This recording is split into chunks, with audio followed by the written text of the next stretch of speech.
Welcome, fellow plant lover. Today is a repotting extravaganza. I'm going to be repotting two different types of epiphyllums, and epiphyllums are mainly known for their huge, beautiful flowers. So stick around for that.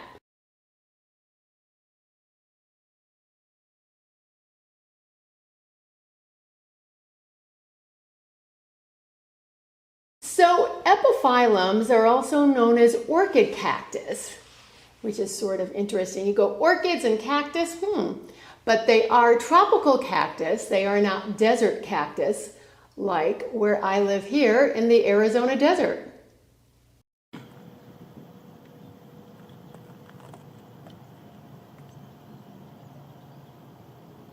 The majority of them are epiphytes, which means they grow on other plants, so they need a special soil mix, which we're going to talk on further on into this video, but people in the horticultural trade refer to them as epis, so that's what I will probably be calling them rather than epiphyllum. So let's go in and see what they look like. I was going to film this video outside today because I thought it would be better, and it's not too hot today. It's only 98, which is cooler in the summer for the Arizona desert, but we might get monsoon storms, so the wind and the sun keeps on going in and out, so just decided to do it in here with this big beast here. And this is what a lot of them look like. These are the ones that have the big flowers and they're gorgeous. I used to live in Santa Barbara, California, which is on the coast, and that they were grown there. I had one growing outside. They're very popular in LA, San Diego, all that. But here in the Arizona desert, the curly Sue does a lot better. I mean, this one doesn't look bad, but the leaves are a little bit drier. They aren't as plump and soft as mine were back in that oceany climate. But it's doing okay. The only thing is, like with a plant like this, there's not a lot of space for it. So, but anyway, on to the age and a little bit of the history of these plants, just so you know how old they are. These I both got in 2018 at Rancho Soledad Nurseries down in North San Diego County. So I've had them for 6 years and they have flowered. This one, Curly Sue, has small white flowers to it. I love this one for a house plant. I just think it's fun. I just got this one. I don't know why. But here it is, but they're really easy as house plants. They do prefer some humidity. Obviously, they are tropical cactus, but they're very easy to take care of and grow. And they're also very easy to propagate. But that's not what this video is about. It's repotting, so let's get into that, as I've said before. So there are many reasons to repot, and I'll tell you why I'm repotting these two. This one, Curly Sue, the soil is really hard. So I just want to get it into a much less compacted soil, and it has compacted over time. And then this one is it just needs some new fresh soil. I'm not going to put it in a bigger pot because I don't want it to take up any more room. It does have some roots, coming out of the bottom, but I'm just going to adjust those into the bottom of the pot because it just takes up a lot of space as it is. And this one, I would prefer to keep in this pot, but I've also brought out an 8-inch pot just in case I need to go up a pot size. So what I'm going to do is I'm going to show the repotting on the Curly Sue, because this one I don't think you could see me doing a lot on it. It has so much foliage to it, so I'm going to do it on this one. So I'm just going to get this one out of the way because it is taking up half of my kitchen island. In terms of times of year to repot, the spring, summer into early fall are the best times. You want to repot it after it flowers. I am doing this repotting at the end of August. And the tools are pretty simple. You don't need that much. You need your soil mix. You need a pot. If you're going to put it into a new pot, you need a new pot. I have my Felcos just in case I need to cut anything off, and I have a knife in case I need to. I have a dull knife in case I need to slide it around the pot to get it out. And I have some gloves and my repotting mat. I love this repotting mat. I'll leave a link to it down below. It also folds, it folds up on the sides and then it just folds up into a little square. So it's a great thing to have. So let's move on to something very important, the soil mix. So because most of them are epiphytes, they need a really fast draining soil mix. They grow on other plants. They don't grow in the earth. So you want something that's fast draining, something that's chunky and well aerated, and you also want to add some nice richness to the soil because when epiphytes are growing in nature, they have leaf matter falling on them from above because most of them grow on trees, so they have that nice leaf matter falling on them, and that is what gives them the nice nourishment.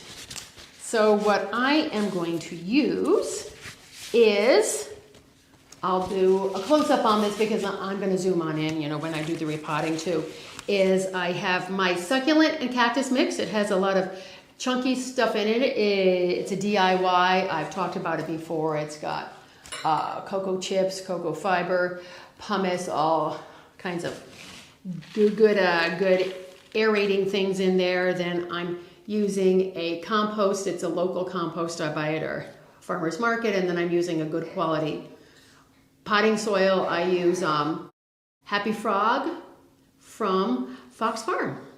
So there's lots of epiphyllum soil mix, recipes out there. What you use is up to you, or what you find to be best. I've seen half succulent and cactus mix, half compost. I've seen potting soil, pumice, orchid bark. I've seen orchid bark compost. I've seen people using sphagnum moss, or there are mixes you can buy online. I will leave a couple of links to epiphyllum specific mixes you can buy online if you don't want to mix up your own. Here's a close-up on the components I use. This is the DIY succulent and cactus mix. I'll leave a recipe for that. I've been talking about it for years, but it's very chunky. You can see the chunks in it. Here's the Happy Frog potting soil, and this is the compost blend. The farmer who does it at the farmer's market, he puts pumice into his compost blend because he has some warm compost in there too. So that one, oops, there we go. So that one is nice and dark and rich, and that is my preferred blend. And then I just wanted to show you something like this. This is Bonsai Jack's gritty mix. This is nice to use too, like half this and half potting, soil would be fine too. So, as I said, lots of options with the mix. Okay, so let's get the beast out of here. They have a somewhat delicate, a little bit of a sensitive root system. Oh, something too that I forgot to tell you, speaking of root systems, is that they prefer to grow slightly pot bound, and they will flower better that way. That's the word out on the street. My new flower here, as I said, it's not like, oh, this is hard. I might have to use a knife. Usually I can squeeze on the pot, but this is not squeezing too well. So, and I just want to be careful because the roots, as I said, some plants have really tough, root systems. This one does not. So that is just, something to be aware of. So this is pretty darn pot bound. So I am going to do this one into an 8-inch pot. So just have to get that set up. I have the blend mixed up in this pail here. Oh, set to go. And then in here I have some worm compost, so I'm going to throw in a few handfuls of that also.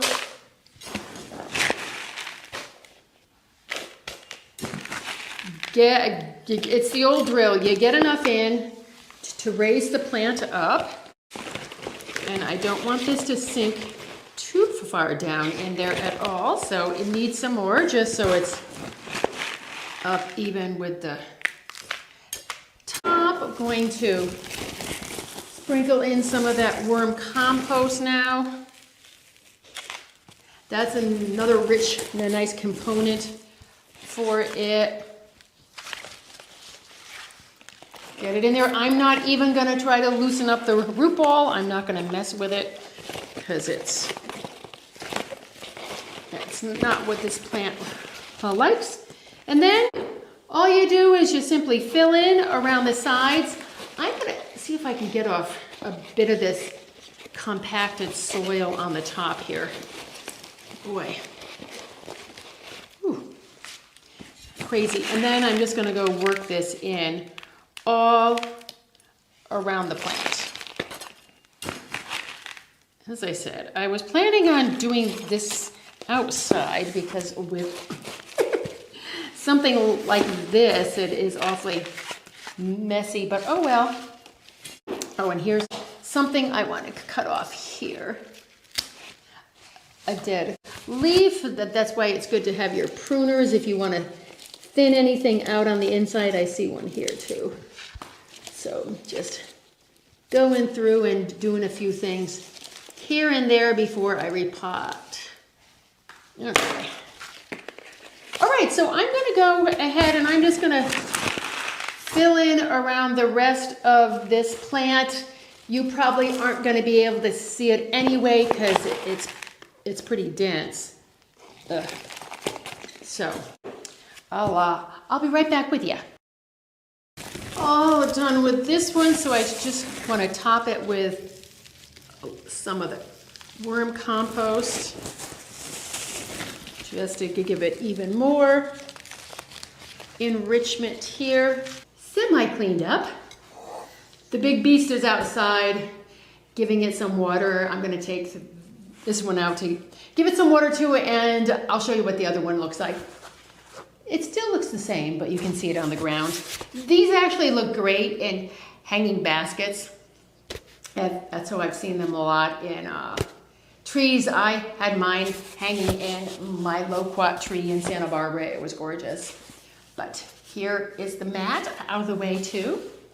So the aftercare for this is pretty simple.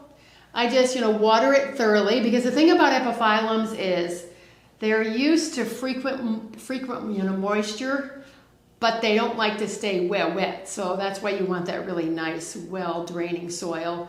You don't want them to sit in a saucer of, water for days and days and days. So I'm just going to thoroughly water it until the water runs out the bottom, and it runs out the bottom because the mix was really dry. So I'll wet it a few times, and then I'll put it back in the spot in my bathroom. They're both in my bathroom. They're next to a huge north-facing, window. Gets a lot of light, not a lot of direct sun.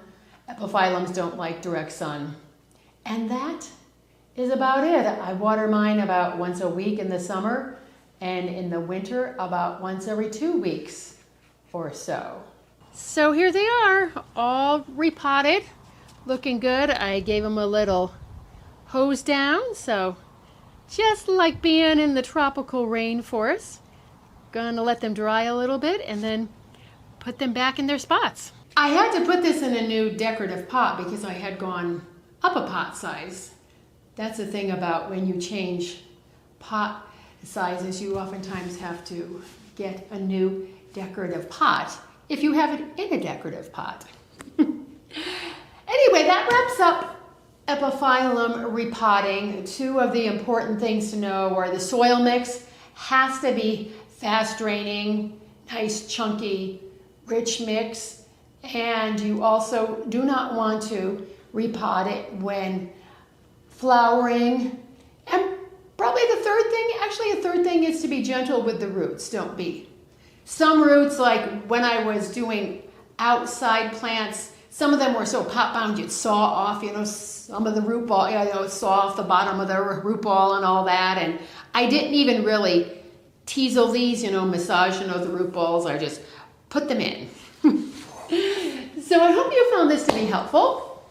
I haven't done a repotting video in a little while, so I wanted to share this with you. And I have a lot more videos about gardening, both indoors and outdoors, coming your way. I thank you for your likes and your subscribes. I appreciate this. If you found it helpful, please give it a thumbs up. And I will catch you in the next video. Now let's get into our gardens, our indoor gardens, and make our world a more beautiful place. Bye for now.